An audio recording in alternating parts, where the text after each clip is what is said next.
Selamat pagi semuanya anak-anak, salam sejahtera buat kita semua. Semoga kita semuanya dalam keadaan sehat dan yang paling utama, masih semangat di dalam melaksanakan, mengikuti proses pembelajaran daring yang kita adakan sampai saat ini. Baik, saat ini kita masuk ke pembelajaran biologi. Pada pertemuan yang ketiga ini, kita akan membahas materi tentang gametogenesis. Sebelumnya kita sudah membahas tentang pembelahan-pembelahan pada sel. Demikian juga organ-organ reproduksi pada wanita dan pada laki-laki. Baik, kita lanjutkanlah saat ini pelajaran kita ya. Gametogenesis. Apa yang dimaksud dengan gametogenesis? Gametogenesis adalah proses diploid dan haploid yang mengalami pembelahan sel dan diferensiasi untuk membentuk gamet diploid dewasa. Atau boleh kita tarik kesimpulannya bahwa gametogenesis adalah proses pembentukan sel gamet jantan maupun sel gamet betina atau sel spermatozoa maupun sel ovum. Itu definisi dari gametogenesis. Gametogenesis ini meliputi spermatogenesis, artinya proses pembentukan sel spermatozoa, dan oogenesis, artinya proses pembentukan sel ovum. Demikian. Baik, mari kita simak materi berikut ini. Yang pertama adalah spermatogenesis. Spermatogenesis adalah proses pembentukan sel sperma yang terjadi di dalam testis. Tepatnya di dalam tubulus seminiferus. Spermatogonium akan berubah menjadi spermatosit primer setelah membelah secara mitosis. Setelahnya, spermatosit primer membelah dengan cara meiosis dan menghasilkan spermatosit sekunder yang berukuran sama besar.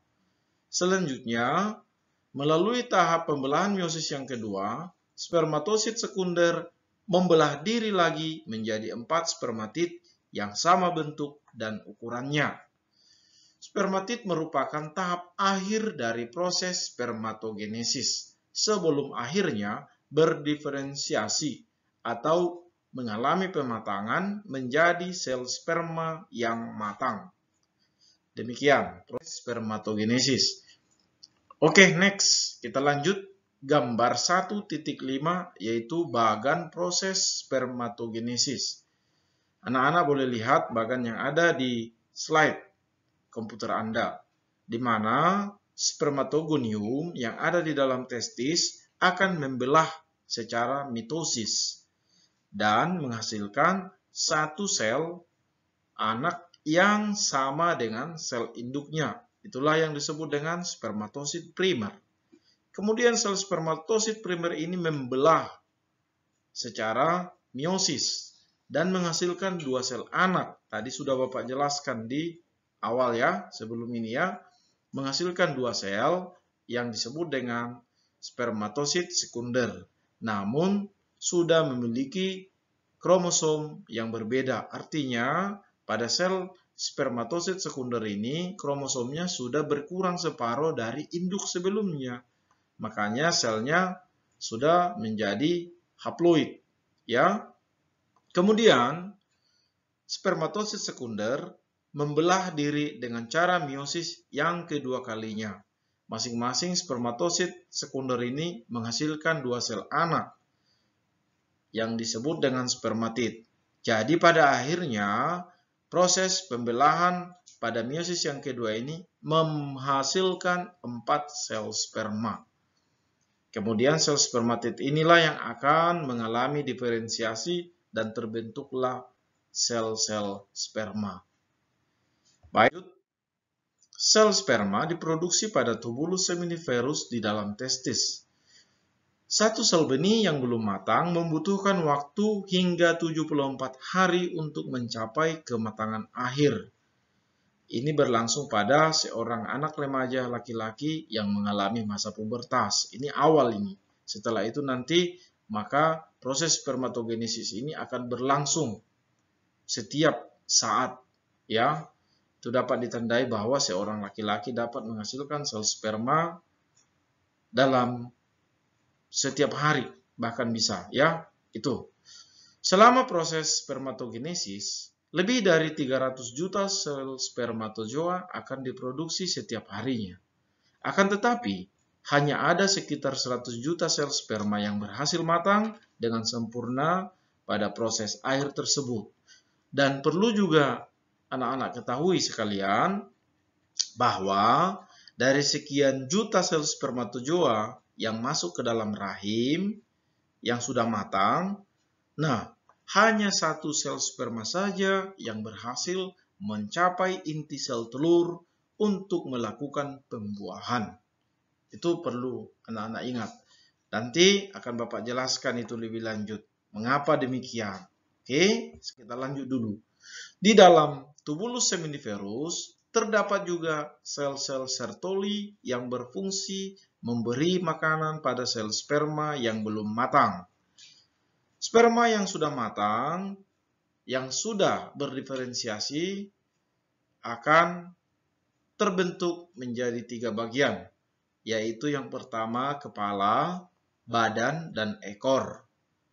Di dalam kepala sperma itu terdapat enzim hyaluronidase dan proteinase. Fungsinya adalah untuk memberikan energi kepada ekor sperma sehingga mampu berenang untuk mencapai sel ovum ketika berada di dalam rahim.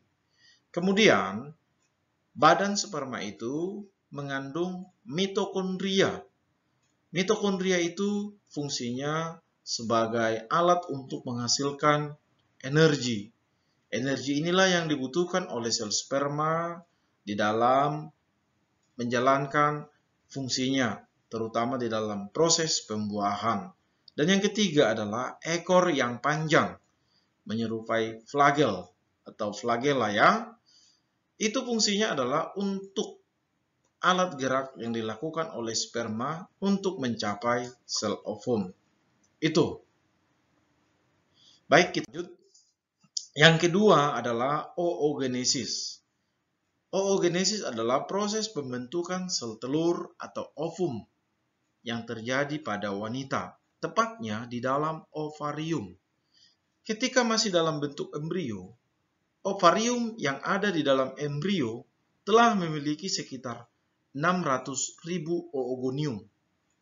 Namun, dalam usia 9 minggu, janin juga sudah mulai memproduksi sel telur. Saat janin bayi perempuan berusia 5 bulan, oogonium ini akan memperbanyak diri lagi dengan cara membelah diri secara mitosis, hingga jumlahnya mencapai 7 juta oosit primer. Namun, jumlah oosit primer yang begitu banyak ini akan terus berkurang sampai janin lahir, hingga jumlah oosit primer hanya tersisa sekitar 1-2 juta sel saja. Nah, sel-sel telur tersebut akan berhenti berkembang sementara sampai anak perempuan tersebut memasuki masa usia pubertas. Berikut adalah langkah-langkah yang terjadi saat proses oogenesis. Oogenesis dimulai dengan pembentukan oosit primer yang disebut dengan oositogenesis. Pertama kali, oogonium atau oogonia yang oosit primordialnya mengalami pembelahan secara mitosis akan menghasilkan oosit primer. Oogonium ini merupakan sel telur yang belum matang dan terbentuk di ovarium sebelum kelahiran dan memiliki jumlah kromosom diploid atau 2N, di mana kromosomnya sama seperti sel induknya. Kemudian, oosit primer membelah secara meiosis yang pertama dan membentuk oosit sekunder. Oosit sekunder ini memiliki jumlah kromosom yang bersifat haploid atau N kromosom.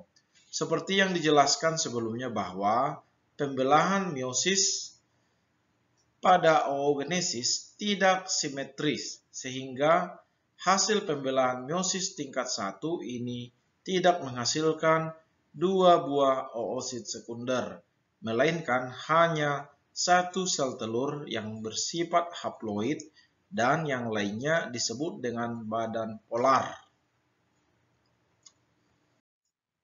Sel telur yang dihasilkan oleh pembelahan meiosis pada oogenesis berukuran relatif besar karena mengandung sitoplasma dalam jumlah yang besar, nutrisi, dan organel-organel sel lainnya. Sedangkan badan polar hanya mengandung sejumlah kecil DNA dan sitoplasma. Badan polar ini seiring dengan waktu akan mengalami kerusakan. Tentu berbeda dengan spermatogenesis sebelumnya. Pada oosit sekunder akan mengalami pembelahan meiosis tingkat 2 secara langsung sehingga membentuk sel ootit atau sel ovum.